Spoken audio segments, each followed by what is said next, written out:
Calcium, iron పుష్కలంగా ఉండే రాగి జావను ఈజీగా సింపుల్ వేలో ఎలా తయారు చేయాలో ఈ వీడియోలో చూసేయండి. ఇందుకోసం అయితే స్టవ్ పైన ఒక గిన్నె పెట్టి గిన్నె హీట్ అయ్యాక 2 గ్లాసుల వాటర్ యాడ్ చేయాలి. తర్వాత ఇందులోనే 1 టీ స్పూన్ బెల్లంను యాడ్ చేసి బెల్లం కరిగేంత వరకు బాగా నీటిని మరిగించాలి.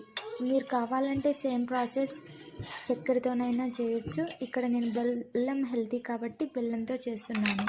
తర్వాత చిన్న కప్పులోకి 1/2 గ్లాస్ వాటర్ తీసుకొని 1 స్పూన్ రాగి పిండిని వేసి ఉంటలు లేకోకుండా బాగా కలపాలి.